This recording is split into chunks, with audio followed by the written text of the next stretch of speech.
Salut les jeunes cyclistes dynamiques.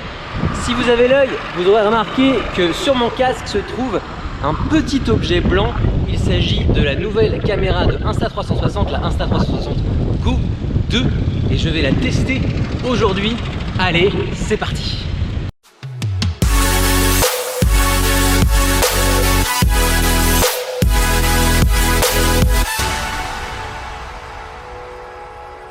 Pour ceux qui ne me connaissent pas encore, je m'appelle Nicolas, je suis cycliste amateur et sur cette chaîne, je vous aide à devenir meilleur sur un vélo en commentant des courses de l'intérieur, en vous donnant des conseils sur l'entraînement et en vous présentant du matériel comme aujourd'hui. Si tout ça vous intéresse, n'hésitez pas à vous abonner et à activer la cloche pour avoir accès aux vidéos dès qu'elles sortent. Avant de vous faire découvrir un test de la caméra en conditions réelles, je vais vous proposer un petit unboxing pour que vous compreniez un petit peu tout ce qu'il y a dans la boîte. Donc, je vais vous montrer tout ce que m'a envoyé Insta360 pour ce test.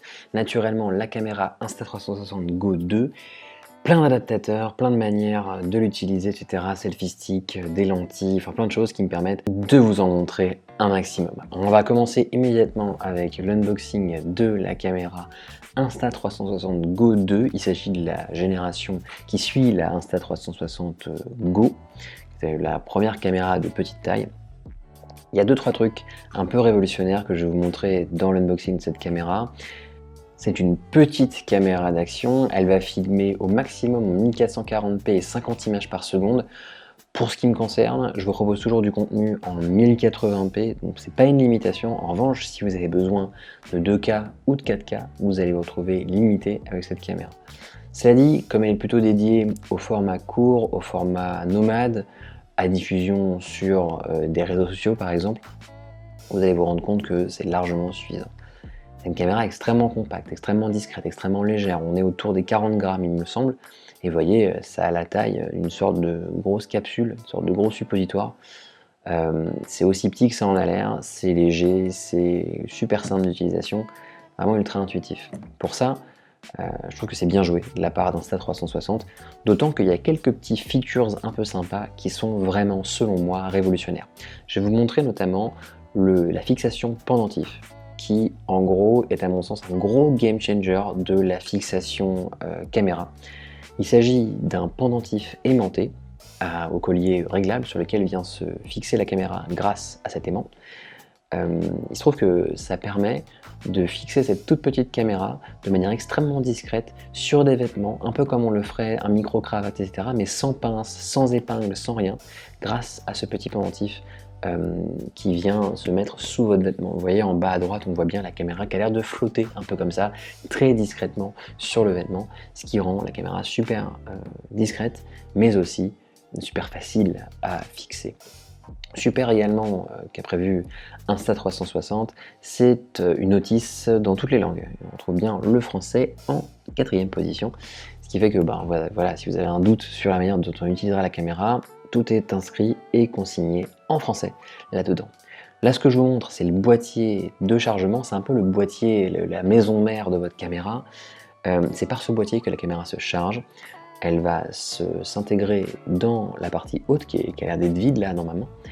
Et ce boîtier, outre être un chargeur et être une sorte de poste de contrôle, ça sert aussi de selfie stick, de poignée, ce qui permet d'utiliser la caméra un petit peu différemment et surtout de l'avoir de manière un peu plus maniable, pouvoir se mettre en mode selfie, etc.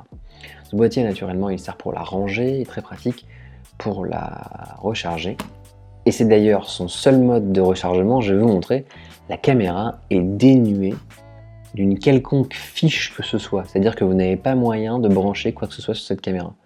Je vais vous montrer un petit peu, il y a quelques fixations intégrées. Là c'est un clip casquette qui vous permet de fixer sur une casquette. Si vous êtes par exemple surfeur américain et que vous avez une casquette sur la tête, vous pouvez fixer cette caméra sur votre casquette. Moi je ne suis ni surfeur ni américain, donc je ne porte pas de casquette et par conséquent je ne me servirai pas de ce support. Ce support-là, je le trouvais extrêmement prometteur. C'est un support adhésif. Vous voyez là sous le plastique que j'essaie de soulever de manière maladroite, et vous avez un adhésif, voilà, l'adhésif noir, qui permet de fixer ce support sur n'importe quelle surface plane d'au moins 8 cm. Alors malheureusement, la plupart des surfaces sur lesquelles j'aurais eu envie de fixer cette fixation ne sont pas planes, donc j'ai dû me diriger sur d'autres fixations. Ce câble-là, c'est le câble USB-C qui sert à recharger le boîtier de chargement, le boîtier maison. Parce que vous voyez, la caméra elle-même ne dispose pas de branchement. Donc il faut brancher le boîtier de chargement, un petit peu comme un système AirPod. Le boîtier de AirPod, il se charge et vous mettez la caméra à l'intérieur. Ce qui vous permet de la charger grâce à la batterie interne du boîtier de chargement, mais également directement grâce à votre câble en USB-C. C'est bien, les Chinois, ils ont compris. L'USB-C, c'est l'avenir, et ça, ils ont capté. Bien content que ce soit chargeable en USB-C. Je vais ensuite vous montrer la richesse du package qui m'a été envoyé par Insta360. Je vais commencer par le bike bundle. Moi j'ai vu bike, je me suis dit ouais, il y a bike, ça me concerne. Je vais regarder ça direct. Donc on va regarder le bike bundle, donc qui veut dire pack vélo, ainsi que le helmet mount, donc le système de fixation sur casque.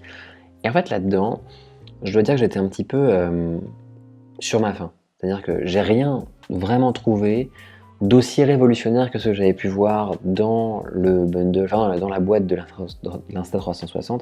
Ici, on est vraiment, vous allez le voir dans la boîte, hein, on est vraiment sur des systèmes de fixation assez classiques, avec les différentes fixations pinces, les visseries, le chest strap, des choses que vous avez déjà vues chez d'autres, et qui vraiment, bon c'est sympa de l'avoir ajouté au bundle, mais sont pas des choses que j'utiliserai parce que je les trouve peu discrètes. Et pour moi, la discrétion de ces caméras, c'est important. Parce que, en tant que, enfin discrétion, la compacité aussi surtout, parce qu'en tant que cycliste sur route, j'ai besoin de quelque chose qui va pas forcément me donner l'impression de porter quelque chose. On aime bien avoir l'impression d'être à poil quand on fait du vélo de route, alors même si certains d'entre nous font du bikepacking, moi je suis pas encore passé à cette pratique-là et j'estime que je dois porter le moins de choses possible sur moi. J'ai pas de saddlebag, j'ai pas de sacoche de selle, pardon.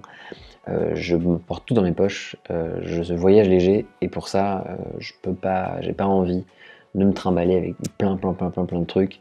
C'est aussi pour ça que j'ai pas trouvé vraiment mon bonheur dans ce bike bundle. En tout cas, rien qui me fasse vraiment cet effet waouh, où je me dis waouh, ils ont tout compris, c'est dingue.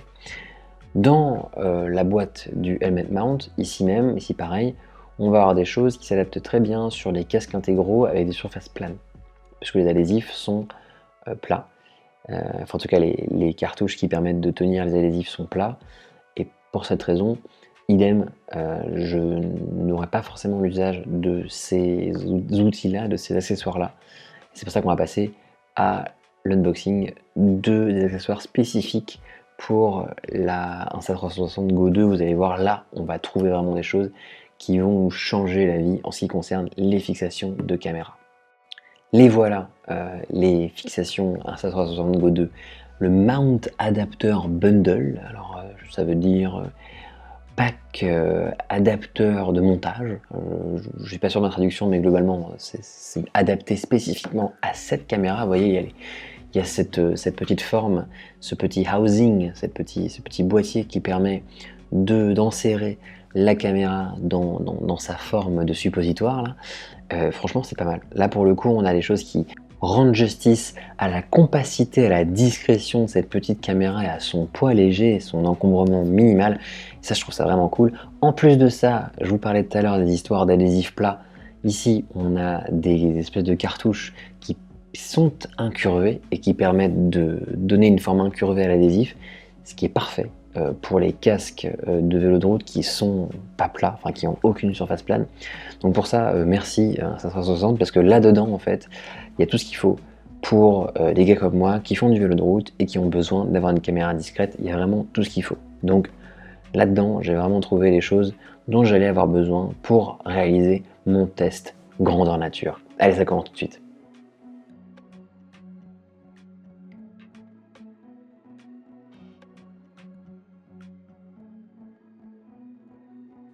Alors, c'est parti. Là, on a des images d'Insta360 Go 2, aucun traitement d'image, aucune stabilisation, pas de colo, rien du tout, ça sort directement de la caméra. Pour information, J'ai tourné en mode pro vidéo, donc c'est un mode qui vous permet de choisir le format de vidéo a posteriori du tournage. Ça, j'ai trouvé ça bluffant, je vous en parlerai un petit peu plus tard dans la vidéo. Stabilisation, elle est standard. Format 16 neuvième, 1080p 50 images par seconde. Donc là, on est sur du standard par rapport à ce que je fais sur la chaîne. Et vous voyez, on a une image qui est super bien stabilisée, qui est super nette, avec un ressorti des couleurs qui est vraiment pas mal, et un angle de vue qui est, à mon sens, plutôt large. En tout cas, j'étais plutôt convaincu par l'angle de vue, et le fait que ça déformait relativement peu l'image. On n'a pas l'impression d'avoir un fisheye abusé. On a quelque chose qui a un angle de vue large, mais qui fait quand même réaliste. Et ça, c'est important. J'ai trouvé que dans ce mode de prise de vue qui s'appelle linéaire, vous avez plusieurs modes de prise de vue, linéaire, narrow et extra wide. Moi, j'ai préféré linéaire, c'est celui qui déforme le mieux. On arrive à ce rendu qui fait pas artificiel et que je trouve vraiment réussi. Par ailleurs, niveau stabilisation, on va le voir un peu plus tard au fur et à mesure quand on prendra des virages. On a une stabilisation qui est super fluide. Il faut savoir que vu que je suis en train de pédaler, ma tête bouge en permanence, un petit peu, très légèrement, de quelques centimètres de gauche à droite. Regardez par exemple le mec qui me précède, dans sa tête elle bouge de gauche à droite en permanence. C'est probablement le cas pour moi aussi. Et ces mouvements-là sont absolument pas perceptibles. Cependant, quand je bouge volontairement la tête, on va le voir au passage dans la courbe à droite, la stabilisation n'est pas spécialement embêtée. Le mouvement va toujours être fluide, on va pouvoir continuer à poursuivre le mouvement de la tête. Et ça, je trouve ça vraiment top, que la stabilisation ne se fasse pas désarçonner par les éventuels véritables mouvements de ma tête. Quand on est dans ce virage, un suivi très propre du mouvement de mon casque. Le truc qui en revanche pose problème avec ce mode de fixation, c'est que naturellement, dès que je baisse la tête, notamment à haute vitesse, en général j'ai tendance à baisser la tête, ou par exemple quand je relance en danseuse, j'ai tendance à baisser la tête aussi, eh bien j'aurais tendance à filmer le sol. Regardez là par exemple, hop, je relance en danseuse, on va avoir un angle de vue qui va être beaucoup moins propice à la vision vers l'avant. Dès que je me retrouve dans les roues, paf, je lève la tête, on voit un petit peu mieux devant. Ce qui est, à mon sens, est la limite de cette attache sur le casque, c'est qu'on est très tributaire de la position de la tête. Et pour cette raison, j'avais envie de tester un autre mode de fixation. C'est ce que je vais vous montrer dans la suite de la vidéo. Ce mode de fixation, c'est le mode de fixation révolutionnaire dont je vous parlais un peu plus tôt dans la vidéo. C'est le mode pendentif. Donc vous avez ce pendentif magnétique qui vous permet d'arrimer la caméra un peu en mode comme si la caméra flottait sur le maillot en l'occurrence.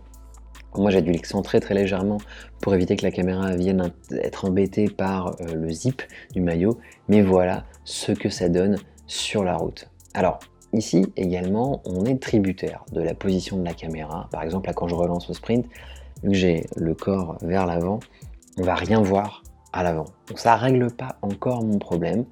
Alors je vais vous montrer comment j'ai fait pour le résoudre au fur et à mesure.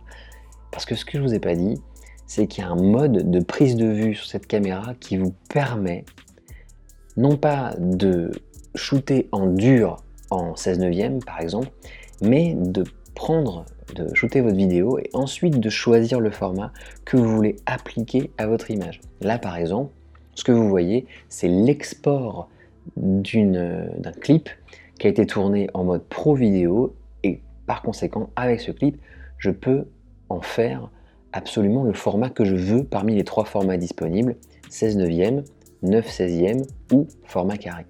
Ce qui permet en fait de jouer avec la largeur de l'angle de vue. Pour remédier au problème du fait qu'on ne voit pas devant, on ne voit pas ce qui se passe devant mon vélo avec cet angle de vue en 16 neuvième, je vais vous montrer la technique que j'ai adoptée pour pouvoir avoir une meilleure vision vers l'avant avec exactement la même prise de vue. C'est ça que je trouve dingue avec cette caméra, je vais vous montrer de quoi il retourne dans les clips suivants.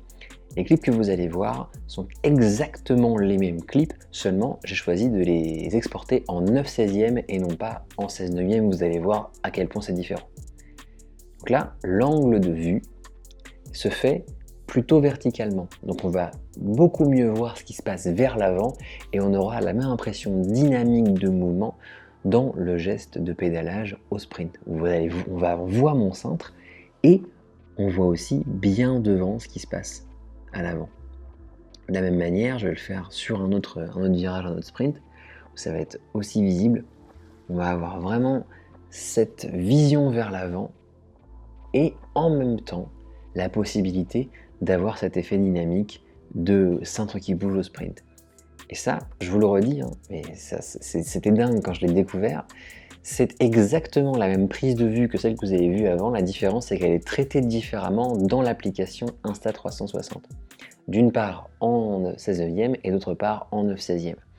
Alors, naturellement, ça veut dire qu'on doit trouver des artifices comme ce que je vous ai montré juste là. En fait, en gros, j'ai grossi une image floutée à l'arrière pour qu'on puisse voir, que ce ne soit pas des blocs noirs qu'on voit sur les côtés.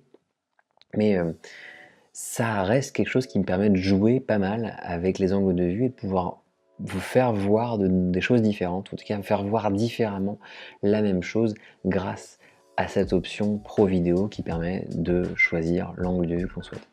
Alors, je vais maintenant vous parler de ce qui m'a plu et de ce qui m'a manqué dans cette nouvelle caméra Insta360 Go 2.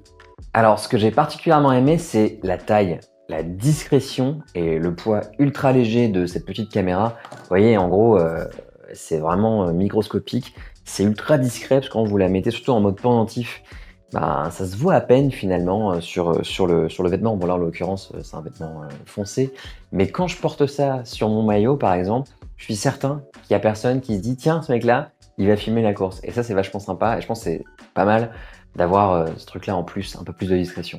C'est moins le cas sur le support casque, parce que là vraiment ça fait un peu Teletubbies, mais sur le support pendentif, ça peut vraiment faire la différence pour ce qui concerne les vidéos de course. Autre élément qui m'a beaucoup plu, la stabilisation que j'ai trouvé ultra fluide. Pour un petit appareil comme ça, franchement, c'est assez bluffant. Je me disais, ouais, bon, j'ai travaillé avec des GoPro, la stabilisation sur GoPro, elle est quand même pas mal du tout. Je me suis dit, ça va être compliqué pour un Insta360 de faire une stab qui marche aussi bien qu'une GoPro. Et ben en fait, ils ont vraiment bien relevé le défi. Niveau stabilisation, c'est super convaincant. Idem niveau qualité d'image, franchement, je dois dire que on n'est pas sur du 4K, il n'y a pas de mode 4K, le mode maximal, je crois que c'est 1440, pas mal du tout. Mais pour ce que je fais, pour de la vidéo YouTube, etc., c'est vraiment pas mal parce que on a la qualité suffisante, on a peu de grains finalement, il faudra que je teste en basse lumière, cela dit, mais je dois dire que la qualité d'image, globalement, m'a plutôt plu, m'a pas mal convaincu, ce qui fait que j'intégrerai volontiers cette caméra dans les plans que je tournerai à l'avenir. Ce qui m'a manqué en revanche finalement c'est le manque de signaux sonores. Ce que j'aime bien avec d'autres caméras, c'est qu'elles me disent par un bip qu'elles sont en train de filmer. Avec cette caméra là, quand elle filme, hop on appuie dessus, elle se met à vibrer. Alors vibrer c'est bien quand vous l'avez en mode pendentif comme ça. Le problème c'est quand vous l'avez sur un support déporté comme le support sur casque, on ne sent pas la vibration parce que voilà, on n'a pas la peau collée à la caméra. Ce qui fait que c'est un peu problématique parce qu'on ne sait pas trop si on filme. Donc il y a ce défaut-là qui est un défaut structurel qui fait que la vibration c'est bien, mais seulement pour certains modes d'utilisation, pas pour tous. Deuxième élément qui mériterait une amélioration, c'est le workflow compliqué qu'il y a pour transférer les images vers un ordinateur. Alors je vais vous le refaire rapidement. La caméra filme les images, on la rentre dans le boîtier. Avec le boîtier, elle communique vers l'application téléphone Insta360. On doit connecter la caméra en Wi-Fi ou en Bluetooth dans l'application, ça prend un peu de temps. Ensuite, on charge les images dans le téléphone. Ensuite, on doit cliquer sur chaque image individuellement, attendre qu'elle se charge, ça prend une petite dizaine de secondes. Faire télécharger, attendre que ça se télécharge sur la page de téléchargement et attendre que ça se valide parce que sinon, je sais pas pourquoi, quand on le met en background, ça ne se télécharge plus ou ça se télécharge moins vite. Et le recommencer pour chaque image, pour chaque vidéo. Ça, c'est une chose. Ça veut dire que ça se télécharge sur votre téléphone, donc il faut que votre téléphone il ait assez d'espace disponible. Et une fois que c'est sur le téléphone, c'est très bien, on peut les mettre sur Instagram, on peut les mettre sur des réseaux sociaux quelconques. Mais si, comme moi, vous travaillez sur un ordinateur, vous avez besoin de transférer sur l'ordinateur. Ce sont des vidéos, ce sont des fichiers assez lourds. Moi, en plus, je travaille sur Mac, donc il faut que je connecte mon téléphone sur Mac, que j'active le transfert de fichiers, que je branche à mon Mac du coup, que j'utilise Android File Transfer parce que j'ai un téléphone Android. Si j'avais un iPhone, ce serait peut-être plus simple. Et du coup, ça fait beaucoup d'étapes. D'autant qu'à chaque étape, il y a un petit peu de frustration qui est liée par le fait que l'application n'est pas ultra rapide dans sa manipulation, ce qui fait que c'est un petit peu frustrant. Et c'est un des trucs qui m'a vraiment embêté dans la production de cette vidéo et qui m'embêtera probablement dans la production des suivantes. Du coup, ce que j'ai envie de dire au sujet de cette caméra, c'est que elle fait de bonnes images, il y a une bonne stabilisation, on se sent assez à l'aise avec l'utilisation, ultra discret, etc. D'ailleurs, je vous ai peut-être pas montré, mais il y a un truc qui vous permet de poser la caméra avec le boîtier. Enfin bon, on s'en fout. C'est pas le sujet. Mais le problème qui se pose, c'est que dès que vous rentrez dans un workflow un peu plus pro, un peu plus technique, notamment avec un ordinateur, là, vous allez avoir pas mal de problèmes de perte de temps. En gros, on perd son temps à extraire et à acquérir les images. C'est quand même vachement embêtant. Moi, je préfère largement passer mon temps à faire du montage et à vraiment créer qu'à m'embêter à acquérir les images sur mon ordinateur. Autre élément sur lequel il y a un petit peu de travail côté Insta360, c'est l'acquisition du son.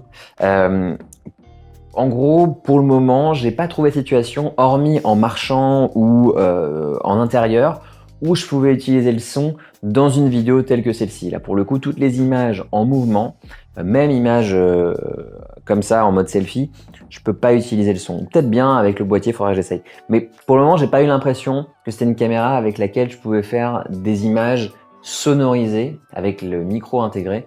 Et il me semble pas qu'il y ait de possibilité de brancher un micro externe. Du coup, pour ce qui concerne les prises avec son, je vais rester sur le matériel que j'avais avant. En conclusion, vous l'avez vu, c'est une super caméra pour filmer tout ce qui est point de vue ultra dynamique, pour les sprints, etc.